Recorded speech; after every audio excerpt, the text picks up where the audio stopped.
Nobody will remember how it started, but people will remember what happened during it. The event will be burned into the memories of those who survive for generations to come.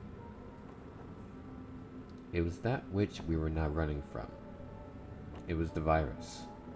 It started as a sneeze and a cough, then suddenly the world went black. Now, it breathed down the necks of every man, woman, and child who had pushed and shoved to get away from it. We were no longer safe in our homes, for inevitability had broken down our doors. We could barely trust each other, for all we wanted was safety for ourselves and our loved ones. And the army was helpless to guard us against something they'd never seen before. They were as scared as we were. It was a bad situation to be in. We were merely a worried, anxious mass desperately trying to find safety within a concrete underground behemoth. At the entrance to the facility, people were filed through and checked for fevers or dilated pupils. The guards tried to keep everyone calm, and it was for a short while. I suspect there were more people than the facility was actually designed to house. All around us were uniformed guards and a fleet of trucks. There were men peeking their heads out from within darkened bunkers, and atop the wall were men manning large machine guns. I didn't feel safe though, not for a second. I had seen what the infected were capable of, and what I'd seen was more than enough. You can only slow them down, no matter the strength of your walls. They will bring them down. It started as a scream from behind me further through the crowd. "They're coming!" a woman yelled. Her fear wafted through the crowd like bad gossip, and soon everyone had gotten a whiff. Soon the soldiers had sniffed it, and just like that, everyone was taken by fear. They were here. They had caught up. Within seconds, the crowd had broken into a frenzy. The soldiers tried to keep everyone in place, but soon the dam broke and people shoved past the guards and flooded in. It was as I was running inside and I saw the face of a young soldier. He was as scared as I was. Outside, I heard the clatter of rifle fire. I and another man in army fatigues rushed past each other. Behind him, a handful of armed soldiers followed.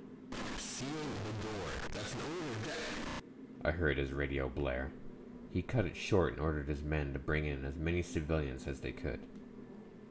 I ran through another area laden with sandbags and barriers.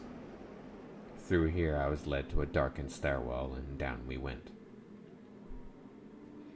I think it was at this point there were those among us that had realized too late that this facility was underground. The second floor we passed was medical wing. The next one was the security level, which is where they gathered us. The man who I assumed was in charge of the soldiers ordered half of his men to stay with us, and the rest to accompany him to the first checkpoint. I'd see that man again not shortly after. Soon we heard over the radio that the first checkpoint was overrun, and that the exterior doors were being closed. He soon returned and ordered the doors to his level sealed shut. There was no comment on who might have been left outside. Nobody asked. He never answered. It was some time before things were organized enough and the people finally resigned to the fact that this was our new home. Eventually, we pushed out towards the exterior doors, but we never went outside.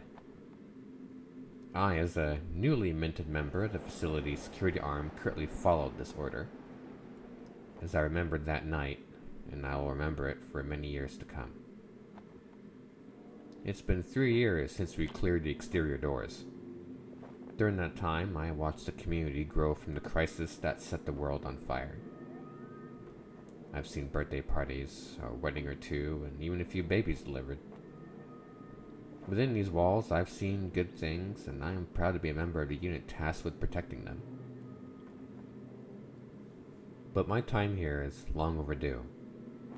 I long for the outside, Hence, I've made a request to my CEO to allow me passage past the exterior doors. Strangely enough, he granted it. It was a day later, and as I was leaving, I met my CEO standing before the exterior doors. It had merely been a snapshot, since he and I had rushed past each other in the middle of an absolute mess of death and uncertainty. I caught him staring blankly at the large steel doors. He finally noticed me and gave me a salute, which I gladly returned. He told me that I had 1 week to scout the surrounding area and report back what I find. He continued and said that there was low radiation in the immediate area, but was uncertain of potentially higher levels should I venture out further. Lastly, he added that if the base perimeter is safe enough, the guards will be posted outside, which can mean that the doors would be opened occasionally to accept teams back from supply runs, but I don't want to get my hopes up. That was several days ago, and I am nearing my return date. I'm sorry if I missed you. Perhaps if we happen to cross paths again, I can have you back with me. Very good people there, and we could use the manpower. If you run into anyone else who is as good-hearted as you, let them know. Hardpoint Benedict, standing strong. I gotta say, the stories that typically kind of just, God, how do we put it?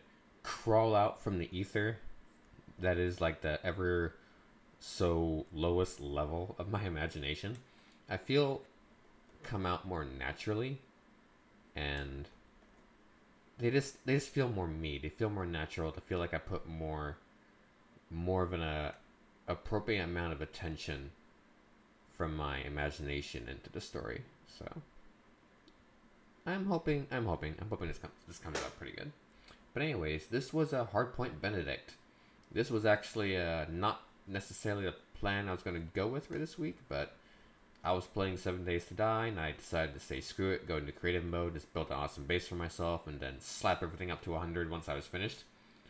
But, and that's the story kind of came from. It came from Hardpoint Benedict, which is a custom POI I'm working on, because I freaking love that game. Anyways, yeah, maybe we'll see more of that. There is gaming that happens on this channel, I promise. But anyways, this was your good friend, the Musical Pumpkin, watching over your pumpkin patch. I hope you enjoyed the story.